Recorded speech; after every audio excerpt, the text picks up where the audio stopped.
On prend les mêmes et on recommence. Comme en 2023, la finale d'Indian Wells opposera Daniil Medvedev à Carlos Alcaraz. La jeune sensation espagnole est de retour, prouvant à tout le monde qu'il est capable de défendre son titre en Californie après une victoire impressionnante contre Yannick Sinner, l'Italien qui était invincible en cette saison 2024. Et surtout, Indian Wells 2024 marque son grand retour en finale, une première depuis celle perdue à Cincinnati en 2023. De l'autre côté du filet, on retrouve Daniil Medvedev qui, après avoir bataillé contre Tommy Paul, sera bel et bien de la partie pour un remake de ce qu'on a pu voir en Californie en 2023, où le Russe, pour sûr, il voudra prendre sa revanche contre le jeune Espagnol. Alors, est-ce qu'on va assister au même scénario que l'année dernière, ou est-ce que Daniil Medvedev peut renverser son adversaire pour un petit peu plus écrire sa légende ? L'histoire entre Carlos Alcaraz et Daniil Medvedev a commencé au second tour de Wimbledon en 2021, quand un jeune Espagnol de 18 ans découvrait le gazon pour la première fois. Alors certes, il va perdre en 3-7 contre le Russe, mais il aura montré quand même de très belles choses, je pense, au premier set. Et depuis, il y a eu plusieurs face-à-face entre les deux joueurs. Il y a 3-2 pour l'Espagnol. Et si on regarde juste ces chiffres, on pourrait se dire que les confrontations sont plutôt serrées, mais finalement ce n'est qu'un trompe-l'œil. Parce que sur les 4 dernières rencontres entre nos deux protagonistes, Carlos Alcaraz s'est imposé 3 fois. À chaque fois, il n'a pas concédé le moindre set, 7-7-0.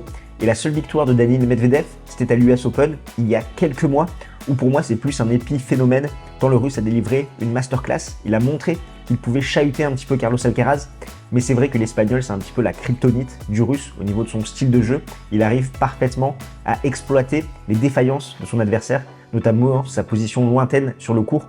On sait que Medvedev, il a du mal de l'arrière vers l'avant, il se déplace très bien de façon latérale, mais là c'est un petit peu plus compliqué. Et de par le jeu de Carlitos, avec ses amortis, ses variations, il arrive parfaitement à enfoncer le Russe avec ça. Et du coup, c'est très compliqué pour Daniil Medvedev de inverser cette tendance. Ça a été le cas à l'US Open. Mais pour moi, si on joue 10 fois ce match, 9 fois sur 10, c'est l'Espagnol qui doit s'imposer. Une fois que je t'ai dit ça, forcément, tu arrives à deviner mon pronostic. On aura l'occasion d'y revenir un petit peu plus tard. Mais c'est important de s'arrêter sur les deux joueurs, ce qu'ils ont montré dans le désert californien, notamment Carlos Alcaraz, qui revient un petit peu de loin. Certes, il est très jeune, mais il y a eu ce titre à Wimbledon contre Novak Djokovic, le maître des lieux. Et ensuite, il n'a pas pris suffisamment le temps de le digérer. Donc, il a fait une petite traversée du désert, sans mauvais jeu de mots, avec Indian Wells. Parce que derrière, il y a eu ce trompe-l'œil avec cette finale dantesque à Cincinnati. Mais ensuite, Carlitos n'était plus que l'ombre de lui-même, même si ses résultats, c'était des demi-finales, voilà, des défaites quand même qui n'étaient pas alarmantes. Mais par rapport à ce qu'il nous avait montré, on attendait un petit peu plus de lui. Et je trouve qu'il a vraiment remis la marche en avant en Californie, à Indian Wells, d'autant plus qu'il s'était blessé à la cheville à Rio, que sa préparation en Amérique du Sud, sur terre battue, n'avait pas forcément porté ses fruits. Il y a eu cette exhibition, le Netflix Slam contre Rafael Nadal, et derrière, il a su reprendre de très bonnes sensations à Indian Wells, un tournoi qu'il adore. On le sait, demi-finale en 2022 où il perd en 3-7 contre Rafael Nadal, tenant du titre parce qu'il s'est imposé en 2023 contre Daniil Medvedev où il n'avait pas concédé le moindre set. Donc ce tournoi lui réussit merveilleusement bien et c'est exactement ce qu'on a vu avec des victoires convaincantes contre Arnaldi, Auger-Aliassime, Marochan, Zverev, puis Sinner où il a passé en tout 8 heures et 12 minutes sur les courts, il a concédé 2 sets. Son débarrage a été tranquille contre Arnaldi qui lui a posé quelques problèmes, on sait que c'est un demi-nord light et il y a eu ce premier set qu'il perd au tie-break avant de dérouler contre son adversaire. C'est d'ailleurs dans cette première semaine, maintenant avec ces tournois qui durent sur quasiment 15 jours, c'est le seul à lui avoir pris son service, étant donné qu'il va le breaker à 4-3 dans le premier set. Et derrière, Carlos Alcaraz, jusqu'à ce match contre Yannick Sinner, n'aura pas perdu son jeu de service. Donc ça, c'est très très fort de la part de l'Espagnol. Il va vraiment retrouver un petit peu de stabilité. Il va réussir à beaucoup plus temporiser, faire mal avec son coup droit. Ça a été le cas contre Arnaldi, où après, son adversaire a totalement explosé. Contre Auger-Aliassime, on sait que le Canadien est dans une période de doute. Contre Marochan, l'Hongrois, lui, n'a pas forcément les compétences athlétiques pour venir le challenger, même s'il lui avait fait mal à Rome. Contre Zverev, son bourreau de l'Open d'Australie, sur une surface lente comme celle-ci, c'est beaucoup plus compliqué pour l'Allemand qui est passé un petit peu à côté de son match, notamment au service, même s'il a passé 78% de première balle. Derrière, c'était beaucoup trop timide. Et ensuite, on a eu un Alcaraz qui a parfaitement su dominer cette diagonale coup droit. On sait que c'est la défaillance principale de notre ami Alexander Zverev, et ensuite il a été plutôt solide côté revers. Et derrière, il y a eu cette demi-finale qu'on attendait tous contre Yannick Sinner, l'Italien, l'homme invincible de cette saison 2024 qui s'était imposé à l'Open d'Australie. Et franchement, ça promettait. On a eu un match décousu où les deux joueurs ont eu du mal à accorder leur violon. Ils ne jouaient pas forcément leur meilleur tennis au même moment, et c'est Carlos Alcaraz qui s'impose en 3-7, quand même 1-6, 6-3, 6-2, où il y a eu 3 jeux qui ont été disputés à 21h30, et ensuite on a eu une interruption de 3 heures. Par la pluie, ça a été très compliqué donc de revenir. Et pourtant, Yannick Sinner, c'est lui qui va faire le meilleur démarrage. Il va très rapidement se détacher, il va breaker Carlos Alcaraz, ce qui n'était quand même plus arrivé et qui met fin ainsi à une série de 35 jeux de service remportés de façon consécutive. Qu'est-ce qui s'est passé dans ce premier set? On a Yannick Sinner qui a fait du Yannick Sinner, qui frappait très fort dans la balle, qui détruisait cette balle. Et de l'autre côté, Alcaraz, qui lui n'a pas forcément abordé le match de la meilleure des façons avec la bonne tactique dans ce premier set, où il a voulu rentrer dans la filière de l'Italien, c'est-à-dire à celui qui allait être le plus puissant, qui allait frapper le plus fort la balle.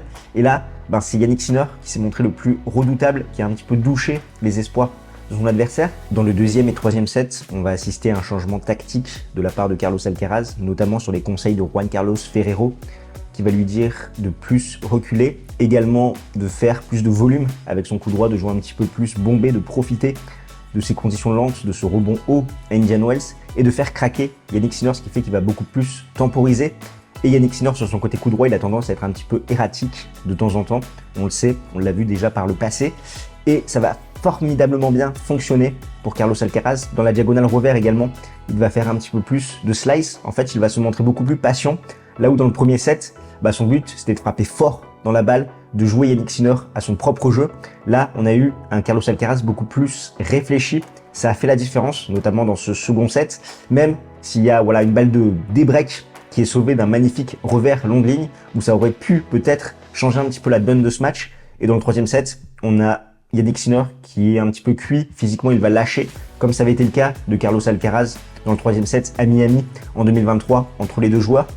Je pense aussi que sa stratégie de sape un petit peu mentale et physique avec ses amortis où il en avait abusé à outrance, ça a porté ses fruits, où derrière Yannick Sinner était un petit peu sur une pente descendante physiquement. Ça a été compliqué entre le mollet, le poignet. On espère qu'il sera remis d'aplomb, mais c'est vrai que quand tu as une longue série comme ça, c'est très compliqué de pouvoir perdurer sur plusieurs matchs. Et là, il a été un petit peu rappelé par son physique et également Carlos Alcaraz qui a quand même fait une très bonne copie pour se remobiliser et pour inverser cette tendance et pour distiller un petit peu Yannick Sinner du fond du court avec un Italien qui s'est un petit peu acharné par moments et a commis énormément de fautes là où Carlos Alcaraz a su en profiter. Et cette victoire, elle permet de remettre un petit peu Carlos Alcaraz en lumière et elle met fin à la culture de l'instant.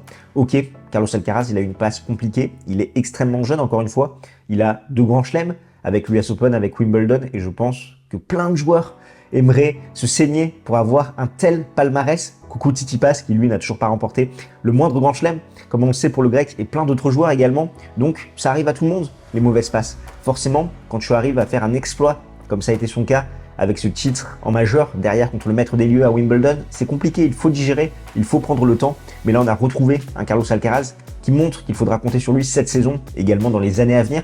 Il a retrouvé un petit peu sa zone de confort en Californie. C'est pour moi le terrain qui lui va le mieux par rapport à son style de jeu. Un dur lent, des conditions sèches où la balle traverse l'air rapidement. Il y a un rebond qui gicle, ce qui lui permet vraiment, avec ses frappes côté coup droit, de faire la différence. Également avec son service kické, donc ça c'est parfait. Et il met fin quand même aux 16 victoires consécutives de Yannick Sinner en 2024. Et le raisonnement est pareil.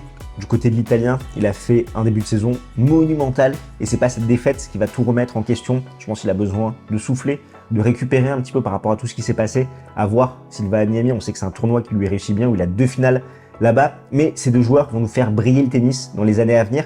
Et Carlos Alcaraz, ce qui montre qu'il va mieux, c'est qu'avant Indian Wells et depuis Wimbledon, il avait joué 9 matchs contre tes top 10 pour 3 victoires et là il pourrait doubler la mise rien que sur le tournoi californien. Au-delà de ces chiffres, on voit surtout qu'au niveau de son jeu, ça va mieux. Plus de 80% de points gagnés sur sa première balle, plus de 60% sur sa seconde balle. Et surtout, il est de nouveau réaliste. 55% de breaks convertis sur cette dizaine californienne. On sait que ça lui a fait défaut sur le deuxième semestre 2023, où il était un petit peu en dessous des 40%. Alors, est-ce que Daniil Medvedev peut faire face au défi qui l'attend? C'est vrai que depuis quelques mois, le Russe ne déploie pas forcément son meilleur tennis. Et pourtant, il est là dans les grands rendez-vous. Finale à l'US Open, demi-finale aux ATP Finals, finale à l'Open d'Australie et là encore finale dans le premier Masters 1000 de la saison. Donc ça, c'est extrêmement fort.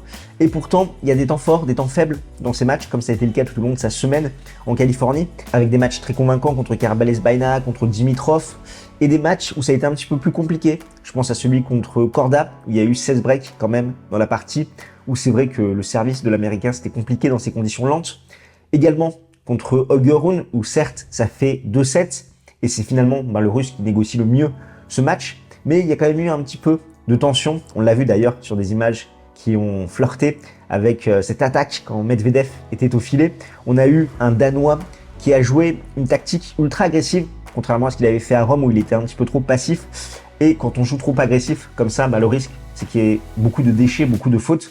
Et ça a été le cas face à un Daniil Medvedev qui a su faire le dos rond, également qui a mieux négocié sa seconde balle, où Holger Rune est encore un petit peu trop friable derrière, et surtout dans ses choix par rapport à ses services volés sur seconde, c'était pas forcément très judicieux, et surtout son gros match, ça a été en demi-finale contre Tommy Paul, l'invité surprise un petit peu de ce Masters 1000, on sait que l'Américain est très solide sur son sol, et ça aurait pu être un autre scénario, étant donné que le Russe s'impose 1-6, 7-6, 6-2, mais à 3-2 dans le tie-break, on a Paul qui va se tourner la cheville, et derrière ça va être très compliqué pour lui, même s'il avait été mené 4-0 dans le second set, il a su revenir, mais il avait exactement la bonne tactique, ce qui fait qu'il s'engageait dans chacune de ses frappes, il essayait d'agresser le plus possible Daniil Medvedev, notamment sur les secondes balles, il suivait au filet, il a des compétences athlétiques vraiment qui sont extrêmement bonnes, il arrive très bien à se déplacer sur le court, donc ça vraiment il a mis en danger son adversaire qui a fini extrêmement tard dans la nuit, et finalement c'est quand même Daniil Medvedev qui s'est imposé, donc c'est pas forcément des victoires flashy où il roule sur ses adversaires, mais par moment, il est capable d'avoir de super matchs. Je pense à sa demi-finale contre Carlos Alcaraz à l'US Open où il a su proposer un tennis ultra agressif, et pareil sur la première moitié de sa finale contre Yannick Sinner à l'Open d'Australie. Parce que pour moi, sa principale défaillance là depuis quelques temps, c'est son service. Il avait atteint un sommet jusqu'à fin 2021 et depuis c'est beaucoup plus compliqué. Il a un pourcentage de première moins élevé. Sur sa seconde, il est beaucoup plus friable. Là, en Californie, c'est 17 doubles fautes et 54% de points sur seconde balle. Et comme toute finale, il y aura des enjeux pour Carlos Alcaraz. C'est une 6e finale en Masters 1000. Il visera un 5e titre dans cette catégorie tournoi. Lui qui n'avait jamais perdu à ce stade de la compétition avant Cincinnati 2023. Et pour Daniil Medvedev, c'est une 10e finale en Masters 1000. Il visera un 7e titre dans cette catégorie de tournoi. Et surtout, au niveau des points, il aimerait faire son retard par rapport au trio de tête pour leur coller aux fesses. Avant que je t'en dise plus sur les clés tactiques, si tu apprécies notre contenu, nous c'est Games Time Talk et on a des passionnés tennis comme toi à décrypter l'actualité de la petite balle jaune. On t'a fait une couverture XXL de ce tournoi d'Indian Wells. Il y a Miami qui approche très rapidement. Si tu ne veux rien manquer, tu prends ta raquette et tu fais ton meilleur match sur le bouton pour t'abonner. Et si ce contenu t'apporte de la valeur, tu sais ce qu'il faut faire, tu nous mets un petit like et comme ça va le pousser à d'autres passionnés de tennis comme toi qui peuvent apprécier ce contenu. Pour moi dans ce match, c'est clairement Carlos Alcaraz qui a les cartes en main. Il a le jeu parfait pour exposer les failles de son adversaire. Pourquoi? Daniil Medvedev, il se tient très loin derrière sa ligne, il a une position reculée à la relance et c'est compliqué pour lui les déplacements arrière vers l'avant. Après, il se déplace très bien de façon latérale, mais Carlos Alcaraz, il a le jeu pour exploiter ça, ses amortis, ses variations, notamment son slice dans la diagonale revers, qui est le point fort quand même de Daniil Medvedev, son côté revers où il peut faire mal à son adversaire.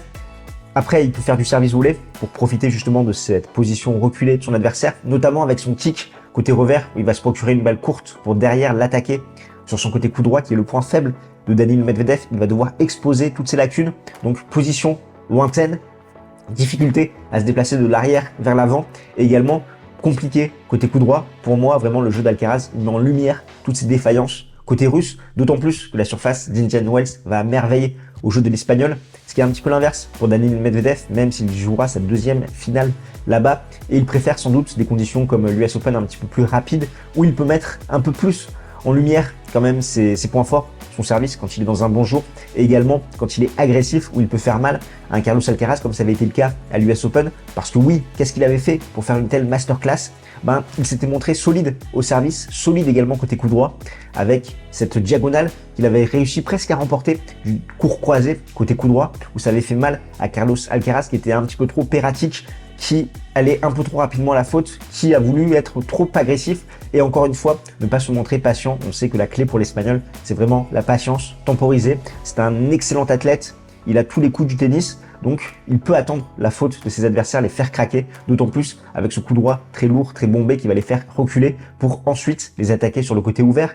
Et Medvedev, il avait utilisé également le revers longue ligne, qui est une arme fatale contre Carlos Alcaraz. On se rappelle un petit peu de ce qu'avait fait Alexander Zverev en quart de finale à Roland-Garros il y a quelques années. Mais pour moi, dans ces conditions, ça va être extrêmement compliqué pour Daniil Medvedev. Il devra faire un match XXL, d'autant plus que c'est pas sûr qu'il ait récupéré de son énorme combat contre Tommy Paul qui a fini tard. Il joue à 22h heure française s'il n'y a pas d'intempéries d'ici là. Donc pour moi, la victoire logique, c'est Carlos Alcaraz en 2-7. L'an dernier, Daniil Medvedev avait seulement pris 5 jeux. Je vois un scénario similaire avec une victoire écrasante de l'Espagnol dans ces conditions qu'il adore. Et il signerait ainsi son retour au premier plan dans une période assez charnière avec presque le début de la terre battue qui va nous emmener jusqu'aux Jeux Olympiques. Qu'est-ce que tu en penses? Toi, je suis curieux d'avoir ton avis. On échange ensemble dans les commentaires. Et si tu l'as pas encore vu, je t'invite à aller voir cette excellente vidéo de Josh qui revient sur l'histoire de Casper Ruud.